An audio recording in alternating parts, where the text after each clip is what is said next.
محترم بھائیوں بہنوں، جہاں تک میری آواز جا رہی ہے اور سنی جا رہی ہے، سب کے لیے میری طرف سے سلام بھی ہے اور نیک دعائیں بھی ہیں۔ سال ختم ہونے کو ہے، 2025 شروع ہونے والا ہے۔ انسان کے پاس جو سب سے قیمتی دولت ہے وہ وقت ہے، وہ زندگی ہے، وہ ٹائم ہے، اور ہم ایک ایک پیسے کے لیے محنت کرتے ہیں اور ایک ایک روپے کے لیے کتنی کوشش کرتے ہیں، لیکن ایک سیکنڈ جو وقت ہے، یہ پوری دنیا کے خزانے اس کو واپس نہیں لا سکتے اگر وہ ضائع ہو گیا۔ یا مجھے آج اس کلپ ریکارڈ کرانے کی برکت سے ایک بڑی حدیث یاد آئی۔ ما من یوم الا وهو ینادی یا ابن آدم انی خلق جدید وانا فیما تعمل فی غدا علیک شہید فإن استطعت ان تفعل من خیر فافعل فإنی ان ذهبت لن ارجع الیکم ابدا واللیل یقول مثل ذلک۔ روزانہ جب دن چڑھتا ہے تو اعلان کرتا ہے، لوگو آدم کی اولاد، میں آج نیا دن آیا ہوں، میں کل والا نہیں ہوں، پچھلے ہفتے والا میں پیر نہیں ہوں، میں نیا ہوں۔ تو کوشش کر کے کچھ اپنے لیے اس دن میں اپنی آخرت کے لیے کچھ بھلائی جمع کر لے، چونکہ میں اگر چلا گیا تو پھر کبھی قیامت تک میں لوٹ کے واپس نہیں آؤں گا۔ اور جب رات آتی ہے تو وہ بھی یہی کہتی ہے کہ کچھ کر لو، میں کبھی واپس نہیں آؤں گی۔ اور ہمارے نبی کا فرمان ہے، افلا ترون الی اللیل والنہار یبلیان کل جدید ویقربان کل بعید ویأتیان بکل موعود۔ دن اور رات کی تیز رفتاری پہ تم غور کیوں نہیں کرتے؟ ایک حدیث میں آتا ہے کہ قیامت کے قریب دن اور رات بڑی جلدی سمٹتے چلے جائیں گے، جو ہم دیکھ بھی رہے ہیں۔ تو تم دیکھو، یہ ہر نئی چیز کو پرانا کر رہے ہیں اور دنیا کو دور لے جا رہے ہیں، آخرت کو قریب لا رہے ہیں، اور اللہ کا جو وعدہ ہے زندہ کرے گا، کھڑا کرے گا، حساب لے گا، وہ تمہارے سروں پر آ رہا ہے۔ تو اس نئے سال کا ایک رخ تو جو کافی عرصے سے منایا جا رہا ہے، ہنگامہ اور نافرمانی اور ناچ گانے، شرابیں، بد کرداری، یہ تو باہر کا کلچر ہے۔ مسلمان کا کلچر تو یہ ہے کہ یا اللہ تیرا شکر ہے تو نے سال گزروا دیا عافیت کے ساتھ، اگلا بھی عافیت سے گزروا دے، اللہ کے سامنے ہمارا سر جھک جائے۔ کتنے ہمارے دوست، میں اب جب چاروں طرف دیکھتا ہوں تو گنے چنے چند میرے بچپن کے ساتھی رہ گئے ہیں، باقی سب اللہ کے پاس چلے گئے ہیں۔ جوان بیٹا اپنے ہاتھوں سے مٹی میں اتارا ہے۔ تو یہ عبرت کی جا ہے، تماشا نہیں ہے۔ اللہ نے اس کو قیمتی بنانے کے لیے ہمیں اپنا دین عطا فرمایا ہے کہ اس کے مطابق ہم زندگی گزاریں گے تو اللہ ہماری دنیا بھی بنائے گا، ہماری آخرت بھی بنائے گا۔ من عمل صالحا من ذکر او انثی وهو مؤمن فلنحینہ حیاتا طیبہ۔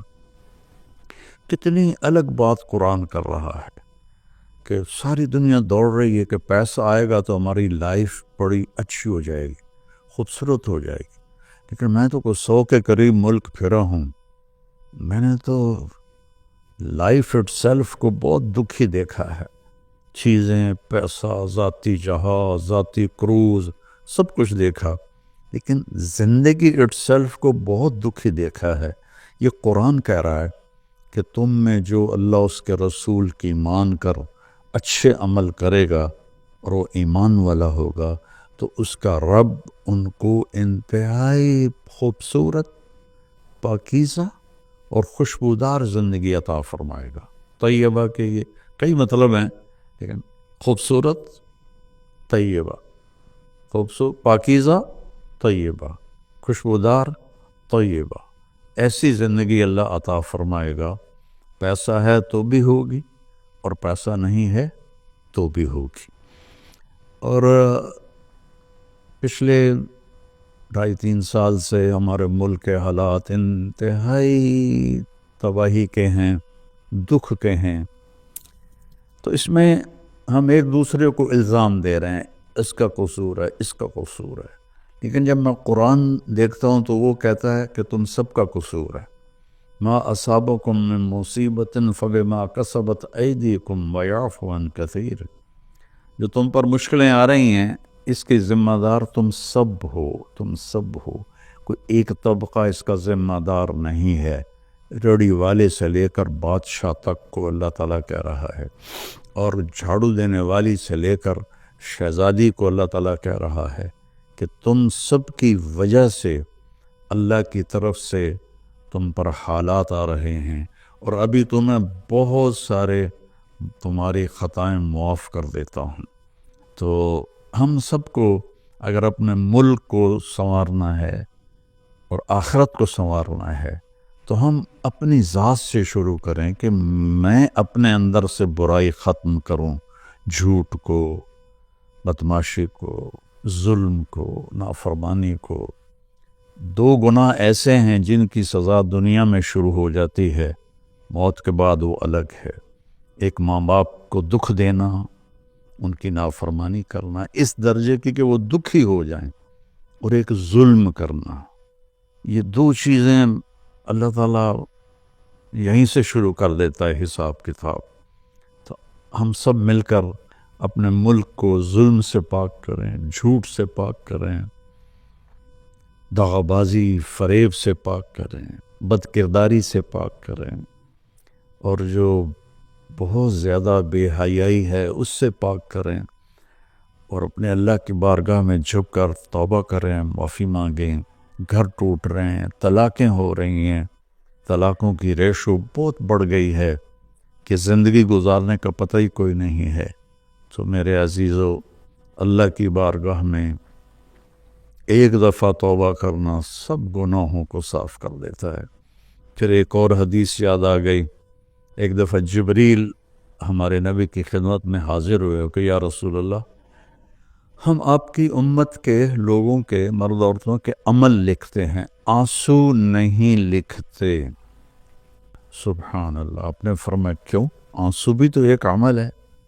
کہا وہ اتنا لمبا چوڑا عمل بن جاتا ہے کہ ندامت کا، شرمندگی کا ایک آنسو جو مکھی کے سر کے برابر آنکھ میں تیر جائے، وہ جہنم کے آگ کے سمندر بجھا دیتا ہے۔ تو جو رو رہی ہے یا رو رہا ہے، اس کو ہم فرشتے نہیں جمع کر سکتے۔ اس کے لیے میرے اللہ کا الگ پیمانہ ہے، جو میرا رب خود اس کو کیلکولیٹ کر کے قیامت دن کہے گا میرا بندہ، میری بندی، یہ تیرے ندامت کے آنسو، یہ تیرے دکھ کے آنسو، حتیٰ کہ خوشی کے آنسوں پر بھی اللہ خوش ہو کے اجر دیتا ہے۔ تو ہم اللہ کی بارگاہ میں توبہ کریں اور اس کی بارگاہ میں جھک کر اللہ سے مانگیں کہ یا اللہ، چونکہ زمین آسمان پر بادشاہی تو اللہ کی ہے، یہاں حکم تو اللہ کا چلتا ہے، ڈنڈے کا نہیں چلتا، اللہ کا چلتا ہے، اور اللہ جب خیر کا ارادہ کرتا ہے تو إِن يُصِبْكُمْ يَمْسَسْكَ اللَّهُ بِضُرٍّ فَلَا كَاشِفَ لَهُ إِلَّا هُوَ، میں اگر تم پاکستان والوں کو مصیبت میں ڈال دوں یا پوری دنیا کو، تو کوئی ہے کہ اسے کوئی ہٹا کے دکھا دے؟ وَإِن يُصِبْكَ بِخَيْرٍ، اور اگر میں عرشوں سے فیصلہ کر دوں کہ ہاں بھائی پاکستان کو مثالی ملک بنا دو، دنیا کو مثالی دنیا بنا دو، فَلَا رَادَّ لِفَضْلِهِ، تو پھر دنیا کی کوئی طاقت، کوئی اسکیم نہیں ہے کہ جو میرے فضل کو روک سکے۔ تو میرے عزیزو، ایک دفعہ زندگی ملی ہے کبھی، تو ہم اپنے اللہ کو راضی کر لیں۔ ایک اللہ کو ماننا یہ سب سے بڑی عبادت ہے۔ لا الہ الا اللہ، کہ اللہ ایک ہے، اس کے سوا کوئی مدد والا، عبادت کے قابل، مدد کے قابل کوئی بھی نہیں ہے سوائے اللہ کے، جو حی قیوم ہے، جس پر موت نہیں آتی، جس پر بڑھاپا نہیں آتا، جو کسی چیز کا محتاج نہیں ہے۔ اللہ کے سوا ایاک نعبد و ایاک نستعین، صرف تیری بندگی اور صرف تجھ سے مدد مانگنا۔ تو اللہ نے سورہ فاتحہ میں کہہ دیا ہے، لیکن کوئی پتھروں کے آگے جھک گیا، کوئی قبروں پہ جھک گیا، کوئی کہیں جھک گیا۔ بھائیو اللہ کے سامنے جھکو، وَإِذَا سَأَلْتَ فَاسْأَلِ اللَّهَ وَإِذَا اسْتَعَنْتَ فَاسْتَعِنْ بِاللَّهِ، جب مانگو تو اللہ سے، سوال کرو تو اللہ سے، مدد چاہو تو اللہ سے۔ وہ نحن اقرب الیہ منکم من حبل الورید، ہم تمہاری شاہرگ سے زیادہ تمہارے قریب ہیں۔ ادعونی استجب لکم، جب پکارو گے میں جواب دوں گا، سنوں گا۔ اور محمد الرسول اللہ، کہ محمد صلی اللہ علیہ وسلم اللہ کے آخری رسول ہیں۔ ہم موسیٰ علیہ السلام پر بھی ایمان لائے ہیں، ہم عیسیٰ علیہ السلام پر بھی ایمان لائے ہیں، اور آخری نبی ہیں محمد مصطفیٰ صلی اللہ علیہ وسلم، ان پر بھی ایمان لائے ہیں۔ جو موسیٰ علیہ السلام کی نبوت کا انکار کرے وہ غیر مسلم ہو جاتا ہے، جو عیسیٰ علیہ السلام کی نبوت کا انکار کرے وہ غیر مسلم ہو جاتا ہے۔ لیکن اسلام کی تکمیل ہے کہ محمد الرسول اللہ، اللہ کے آخری رسول ہیں محمد مصطفیٰ صلی اللہ علیہ وسلم، ان کے بعد کوئی نبی نہیں ہے۔ جو بھی دعویٰ کرے گا وہ غلط دعویٰ کر رہا ہے۔ تو میرے بچوں، میرے بیٹیوں، میرے بیٹوں، میرے بھائیوں، میری بہنوں، ففروا الی اللہ، آئیں ہم سب اللہ کی بارگاہ میں جھکیں اور توبہ کریں، تاکہ ہمارا یہ نیا سال عافیت کا ہو، سلامتی کا ہو۔ اگر دانے کا فیصلہ اللہ کی طرف سے ہے تو ایمان پر ہو، سلامتی کے ساتھ ہو، اگر زندگی ہے تو وہ بھی صحت سلامتی کے ساتھ ہو، اور اللہ ہمارے ملک میں محبتیں پیدا فرمائے، نفرتوں کو ختم فرمائے۔ سب سے زیادہ مجھے تکلیف ہوتی ہے جب مذہب کے نام پر نفرتیں پھیلائی جاتی ہیں اور ایک دوسرے کی گردنیں کاٹی جاتی ہیں۔ اللہ کے واسطے اس فرقہ واریت سے نکلو اور اپنے آپ کو مسلم بناؤ۔ ہم مسلم ہیں، شیعہ سنی ہمارا تعارف نہیں ہے، وہابی بریلوی دیوبندی ہمارا تعارف نہیں ہے، ہمارا تعارف ہے هو سماکم المسلمین من قبل، اس نے تمہارا نام رکھا ہے مسلمین۔ باقی اختلاف کرو، فیصلہ ایک دن ہو جائے گا۔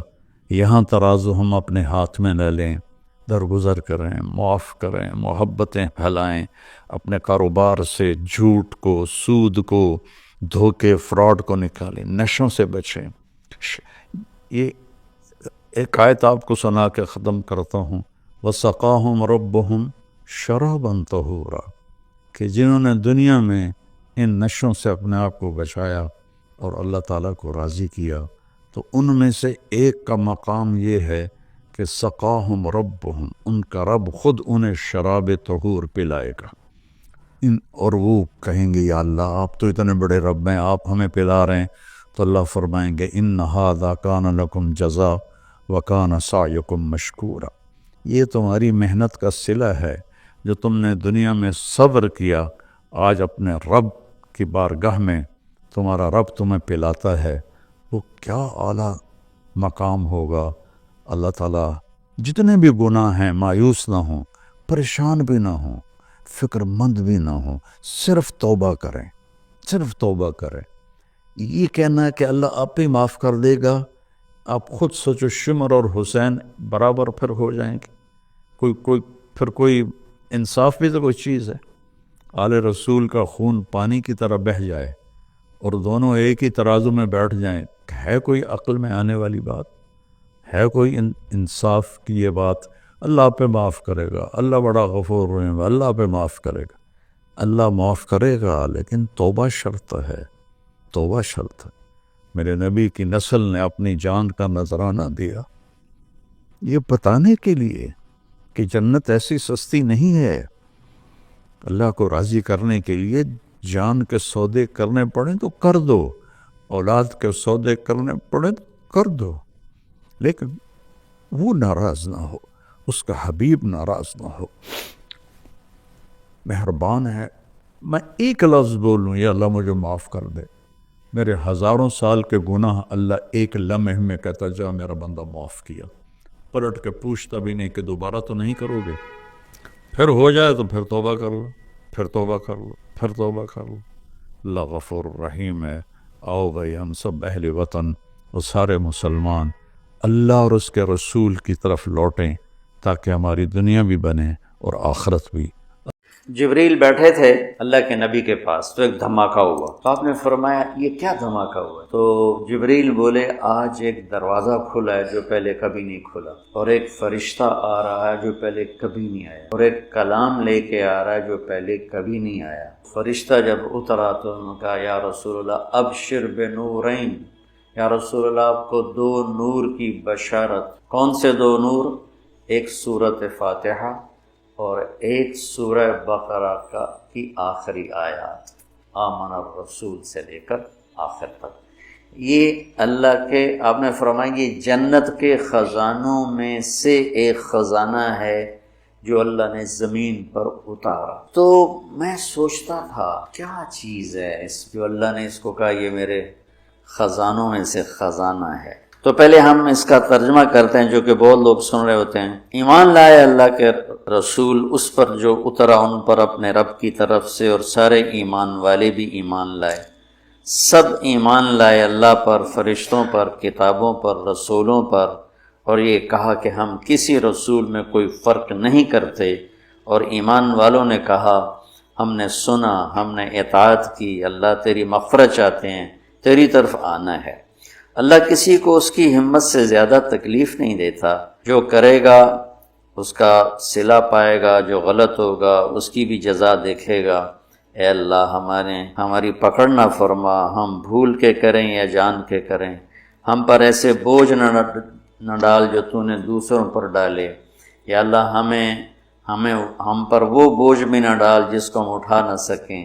واعف عنا، درگزر فرما، واغفر لنا، معاف فرما، وارحمنا، رحم فرما، انت مولانا، آپ ہمارے مالک ہیں، فانصرنا علی القوم الکافرین، ہمیں کافروں کے خلاف ہماری مدد فرما۔ ایک خاکہ سا میرے ذہن میں آیا، کسی تفسیر کی بات نہیں ہے، تو میں آپ کے سامنے پیش کر دیتا ہوں۔ آپ سارے مجھ سے تو زیادہ جاننے والے بیٹھے ہو ماشاءاللہ، تو ادھر تمہارے استاد بیٹھے ہیں وہ بہت ہی زیادہ جاننے والے ہیں، اگر یہ ٹھیک ہے تو اللہ کی طرف سے یہ شروع ہو رہی ہے یہاں سے، للہ ما فی السماوات و ما فی الارض وَإِن تُبْدُوا مَا فِي أَنفُسِكُمْ وَتُخْفُوهُ يُحَاسِبْكُم بِهِ اللَّهُ فَيَغْفِرُ لِمَن يَشَاءُ وَيُعَذِّبُ مَن يَشَاءُ وَاللَّهُ عَلَى كُلِّ شَيْءٍ قَدِيرٌ۔ زمین آسمان میں جو کچھ ہے وہ اللہ کا ہے، للہ۔ ظاہر کرو یا چھپ کے کرو، اللہ تمہارے ظاہر اور باطن کا حساب لے گا، جسے چاہے گا معاف کرے گا، جسے چاہے گا عذاب دے گا، اللہ ہر چیز پر قادر ہے۔ اس کے بعد ہے آمن الرسول، 2 آیات۔ سورہ بقرہ ساری احکام پر ہے، سب سے زیادہ احکام پر مشتمل سورہ بقرہ، سب سے لمبی 286 کی آیات، اور